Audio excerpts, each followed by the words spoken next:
1800 hours Pakistan Standard Time. Assalamu alaikum. This is Radio Pakistan. The news read by Sumaira Kamal. First, the headlines. Prime Minister approves a concept plan of ecological restoration of the Indus Basin for a climate-resilient future. Addressing at the launching ceremony of the largest sports initiative, Kamyab Jawan Sports Drive in Islamabad today, Imran Khan said centres of excellence will be established to polish the immense talent of Pakistani youth in different fields. Parliamentary Committee for National Security in its fourth in-camera meeting in Islamabad today discussed national security policy. The human remains of Sialkot lynching victim repatriated to Sri Lanka from Lahore today. Foreign Minister leaves for Brussels on three-day visit to co-chair the sixth round of Pakistan-EU strategic dialogue. On the eve of 29th anniversary of tragic demolition of Babri Masjid by BJP RSS, Pakistan has urged the international community to ensure effective safety of all minorities and their holy sites within India. United Nations denouncing the 4-year jail team to Aung San Suu Kyi after a sham trial by a Myanmar court has demanded her immediate release. And now the news in detail. Prime Minister Imran Khan has accorded in principle approval to the concept plan of ecological restoration of the Indus Basin for a climate-resilient future. The approval was given at the fourth meeting of the PM's Committee on Climate Change, chaired by Prime Minister Imran Khan in Islamabad today. The concept plan comprises conservation, conservation and pollution control measures to be taken in upstream Indus Plain and downstream of the Indus River Basin.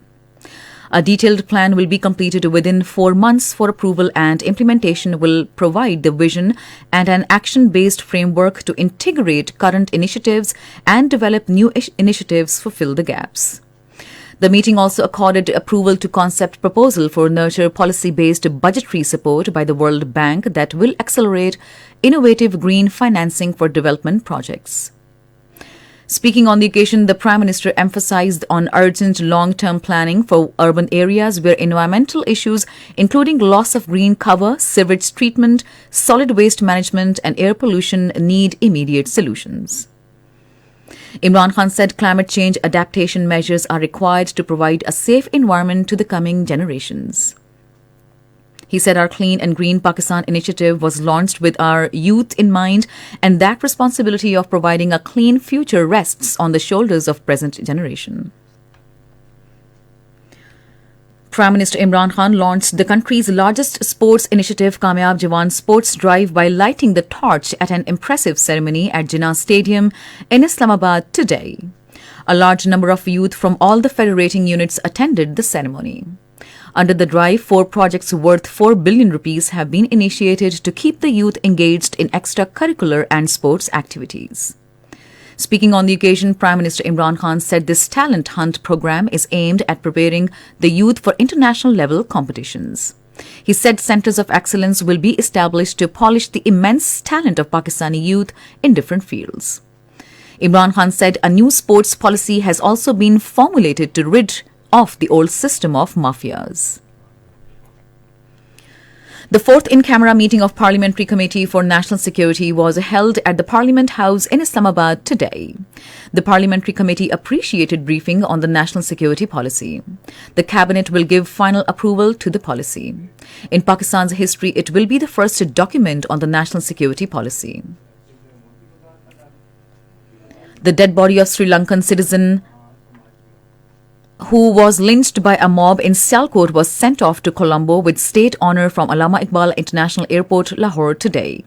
Special Representative of Prime Minister for Religious Harmony Tahir Ashrafi, Punjab Minister for Human Rights Ejaz Alam and high officials of Sri Lankan High Commission were present on the occasion. Foreign Minister Shah Mahmood Qureshi has left for Brussels on 3-day visit to Belgium on the invitation of counterpart of Belgium, Sophie Williams. During his stay in Brussels, the Foreign Minister will co-chair the sixth round of Pakistan-EU strategic dialogue with EU High Representative and Vice President Joseph Borrell. Shah Mahmood Qureshi will also meet NATO's Secretary General Jens Stoltenberg. The two sides have remained closely engaged on Afghanistan as well as undertaken joint training and capacity building programs for military and civilian personnel. The foreign minister will have an exchange of views with Belgian parliamentarians and members of the European Parliament. He will also meet and address members of the Pakistani diaspora residing in Belgium and Luxembourg. A Pakistani Army aviation helicopter crashed at Siachen. Both pilots, Major Irfan Bircha and Major Raja Zishan Janzeb, embraced martyrdom. Search and rescue helicopters and army troops have reached the incident site. This is Radio Pakistan. Today marks 29th anniversary of the demolition of Babri Masjid by BJP RSS-led Hindu mob in 1992, exposing India's extremist face to the world. A report released by Kashmir Media Service today said more agonizing than the demolition of a Babri Masjid itself is the biased role of Indian top judiciary, which in November 2019 allowed Hindus to construct a temple at the site of the historic masjid. Announcing the verdict, Indian Supreme Court not only gave priority to Hindutva ideology but also acquitted those involved in demolition of Babri Masjid.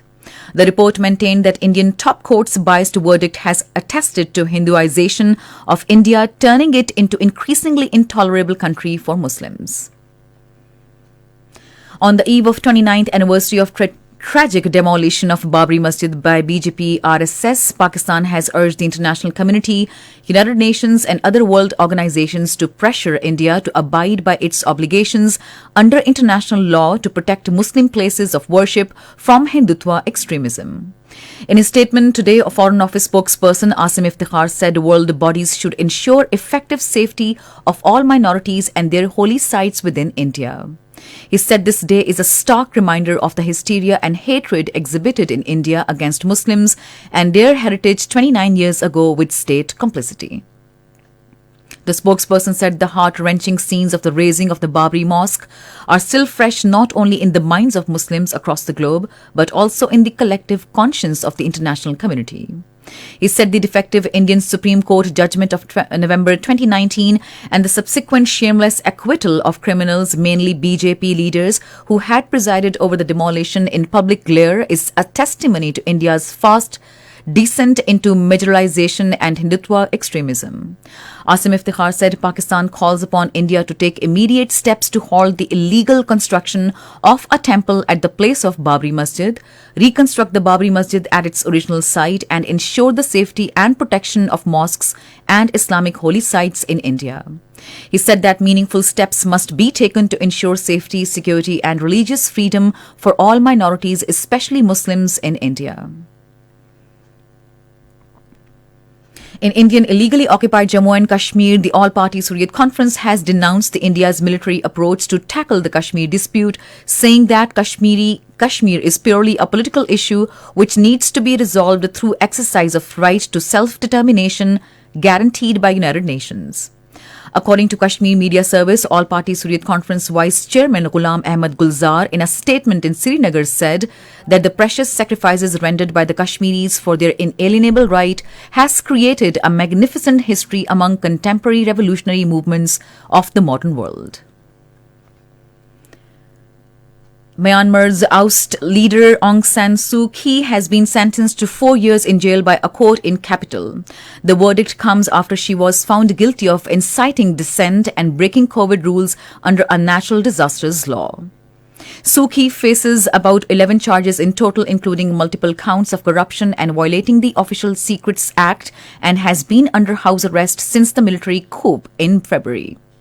Meanwhile, in a statement, the UN Human Rights Chief Marshal Michelle Bachelet has announced a 4-year jail term handed down to Myanmar's oust leader Aung San Suu Kyi after a sham trial and called for her immediate release. Saudi Arabia has joined 101 countries accepting visitors vaccinated with the Sputnik V inoculation. In a statement, the Russian Direct Investment Fund has announced that all the individuals vaccinated with the Russian-made vaccine will be allowed to visit the countries starting from 1st of next month. And finally, the weather. Smog and fog are expected in plain areas of Punjab during the next 12 hours. However, light rain, night snowfall over the hills is also expected in Gilgit-Baltistan, Kashmir and its surrounding hilly areas during night hours. Cold and dry weather is expected in most parts of the country. To end the news, here are the headlines once again.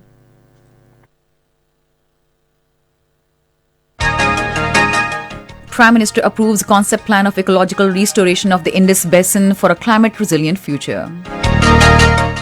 Addressing at the launching ceremony of the largest sports initiative, Kamyab Jawan Sports Drive in Islamabad today, Imran Khan said centres of excellence will be established to polish the immense talent of Pakistani youth in different fields. Parliamentary Committee for National Security in its fourth in-camera meeting in Islamabad today discussed national security policy. And that is the end of the news. For more news and analyses, log on to our website radio.gov.pk and also watch live streaming of our bulletins on the link facebook.com/radio Pakistan News Official.